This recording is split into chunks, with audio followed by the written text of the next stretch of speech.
તારા જેવા તો લઈ જતો રહેશે તું રે કોલવા કરી જમુરા એને ચોરે અતિન કરવા એવો કપાલે ચોયો બંધ આ તારા ચોરાને ગમે તેવા લોડા દીકરેલા છે ઘોસડી નામ કપાવી ચોયો તારી માથું દાવે ઓલો છોટાઉદેપુરના સંખેડા તાલુકાના હાડોદ ગામની જગદંબા જીનમાં થયેલ કપાસના ભાવને લઈને રકઝકની ઘટના સામે આવતા ભોજપુરા ગામના ખેડૂત દિનેશભાઈ ઈશ્વરભાઈ બારિયા જે પોતાના પુત્ર કૌશિક સાથે કપાસ વેચવા ગયા હતા. ખેડૂતને કપાસનો ભાવ પોસાય એ રીતે ન આપવામાં આવતા ખેડૂત નારાજગી વ્યક્ત કરી હતી અને પોતાનો કપાસ પાછો લઈ જવાનો નિર્ણય કર્યો હતો.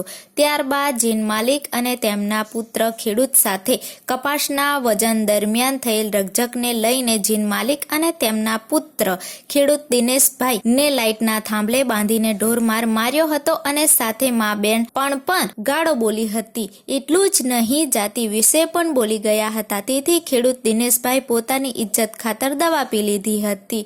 આથી ડેડિયાપાડાના ધારાસભ્ય ચૈતર વસાવા ખેડૂતને ન્યાય મળે એવી ગુહાર લગાવી છે. આપણે એવું વિચારીએ છીએ કે આપણા દેશમાં જાતિવાદ ખતમ થઈ ગયું છે, પણ નહીં, છેવાડાના ગામોમાં હજુ પણ જાતિવાદ ચાલે છે. દલિત અને આદિવાસીઓ પર હજુ પણ અત્યાચાર થાય છે. પિતા અને પુત્રને થાંભલે બાંધીને મારવામાં આવ્યો ત્યારે એ વિષય પર ચૈતર વસાવાની પ્રતિક્રિયા સામે આવી ત્યારે ખબર પડી કે હજુ પણ જાતિવાદ ચાલે છે અને આવી હચમચાવી નાખી એવી ઘટનાઓ સામે આવે છે. પિતા પુત્રને મારતા પિતા દવા પી લીધી, હાલ હોસ્પિટલમાં છે અને પોલીસ એક્શનમાં છે. 15 થી 20 લોકોના નામ પણ એફઆરઆઈમાં દર્જ કરવામાં આવ્યા છે. હજુ પણ કાર્યવાહી નથી થઈ. આ વિષય પર ચૈતર વસાવાના સરકાર સામે અને ગુજરાતની પોલીસ સામે ઘણા સવાલો છે. 470 રૂપિયાની આ લોકોને ખોટ જાય છે ક્વિન્ટલ પર. એટલે કાલે પેલા ખેડૂતે બિચારા, તો તમે જાણો છો આટલું વર્ષ મહેનત કરી હોય તો લાગણી હોય કે ભાઈ મારામાંથી 100 રૂપિયા તમે નહીં કાપો. એ ભાઈએ એવો વ્યવહાર એની સાથે કર્યો કે એના માણસોએ જાતિ વિશે મા બેનની ગાળો આપી છેવટે બાંધી દીધા.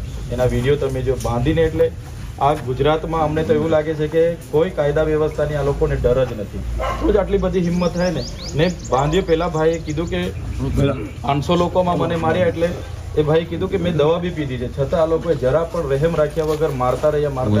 એ તો સારું કે બીજા ખેડૂત આગેવાનો ત્યાં હતા, એમણે છોડાવ્યા, પછી દવાખાને લઈ ગયા અને પછી હમણાં એ પ્રમુખ સ્વામી હોસ્પિટલ ડભોઈ ખાતે છે. અમે તેની મુલાકાત લઈને આવ્યા છે, ડોક્ટર સાથે પણ વાત કરી છે. બસ અમારા બધા વતી એ રજૂઆત લઈને તમારી સમક્ષ આવ્યા છે. એમાં જે હમણાં એફઆઈઆર થઈ છે, અડધો કલાક પહેલા મેં તો હજુ વાંચ્યું નથી, આપણે કીધું એફઆઈઆર પણ આગેવાનોનું અને વકીલ શ્રીનું કહેવાનું એવું છે હળવી કલમ નાખીને એફઆઈઆર થયેલી છે. અહીંયા જામીનો થઈ જાય એવી કલમો નાખી છે. તો આટલી મોટી ઘટના ઘટી, એ ભાઈને મારી નાખવાનો પ્રયાસ થયા, ગેરકાયદેસર મંડળી બનાવી, તો રાયોટિંગથી માંડીને તમામ ગુનાઓ દાખલ થાય. માત્ર 3 જણના નામ નાખવાથી નહીં ચાલે. આપણે વિડીયોમાં પણ જોઈએ છે કમસે કમ 15 થી 20 લોકો મા બેનની ગાળો બોલીને માર થઈ ગયા છે. તો બધા પર કાર્યવાહી થાય એવી અમારી માગણી છે. અગર કાર્યવાહી નહીં થશે તો દિન 5 પછી અમે એ જીનની સામે ખૂબ મોટું આંદોલન કરીશું. સરકાર પરમિશન આપે નહીં આપે એ સરકારની વાત છે. અમે આજે પણ સંવાદમાં માનીએ છીએ, સંવિધાનમાં માનીએ છીએ, એટલે તમારા પર શાંતિથી રજૂઆત કરવા માટે આવ્યા છે. એટલે તમે આમાં સપ્લિમેન્ટરી જેના પણ નામો દાખલ થાય તપાસ કરીને દાખલ કરાવો. જે પણ કલમો હજુ પણ દાખલ થતી હોય સંપૂર્ણ દાખલ કરાવો અને ખેડૂતને ન્યાય મળે એ જ અમારી આપશ્રી પર માંગણી છે. हमारी तपास जारी है.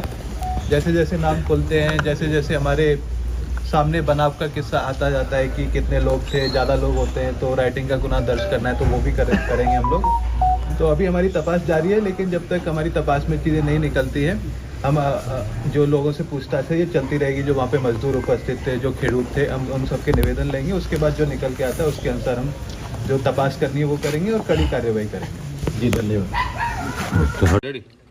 ગઈકાલે હાંડોદ સંખેડા તાલુકાના જે જીન છે હાંડોદ ખાતે જગદંબા, તેના માલિકો દ્વારા ખેડૂત જ્યારે કપાસ નાખવા માટે આવ્યા હતા અને એની ભાવની વાત કરી હતી, ત્યારે એમની સાથે એમને એમના પુત્રને બાંધીને જે ઢોરમાર મારવામાં આવ્યો છે, એના વિરોધમાં આજે અમે આસિસ્ટન્ટ એસપી શ્રીને સંખેડા ખાતે મળવા માટે આવ્યા છે.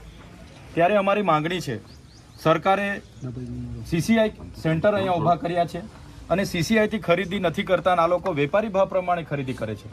સીસીઆઈ નો ભાવ આ વર્ષનો કપાસનો 7,470 છે, એની જગ્યાએ માત્ર 6,800, 6,900, 7,000 આપીને ખેડૂત સાથે ખેડૂતને છેતરીને ખેડૂતનું શોષણ કરવામાં આવે છે. ત્યારે ભાવ પણ મળે, સાથે સાથે આ વિસ્તારમાં જે પણ ખેડૂતો છે એને સ્થાનિક ખેડૂતોને આ જીનનો સીસીઆઈના ભાવનો લાભ મળવો જોઈએ. એની જગ્યાએ મહારાષ્ટ્રની ગાડીઓ અહીંયા ટ્રકોને ટ્રકો ખાલી થઈ જાય છે, તો એ ખાલી કરવામાં આવે છે ને અહીંના ખેડૂતોને હવા વધારે છે, ભીની છે, ફલાણી છે, ઢીકણી કરીને આ લોકો ભાવ કાપી લે છે. અને જે પણ ગઈકાલે ખેડૂતો સાથે બનાવ બન્યો છે એ ખૂબ જ નિંદનીય ઘટના છે. આ લોકોને જાણે કાયદાની કોઈ ડર જ નથી. એવી રીતના 1.5-2 કલાક બાંધીને માર્યા, અને માર્યા એવા માર્યા કે બિચારાની હાલત ખૂબ ગંભીર છે, આઈસીયુમાં દાખલ છે. એને લાગી આવતા એણે પોતે ઝેરી દવા પણ પીધી છે. જો એ ખેડૂતને આવનારા દિવસોમાં કંઈ થશે, સંપૂર્ણ જવાબદારી આ જીનના માલિકોની હશે. આ જીનના માલિકો જે પણ છે, જેણે પણ આ કૃત્ય કર્યું છે, એમના પર કાયદેસરની કાર્યવાહી હમણાં કરવામાં આવી છે, પણ હળવી કલમો નાખવામાં આવી છે અને માત્ર 3 જણના નામ છે.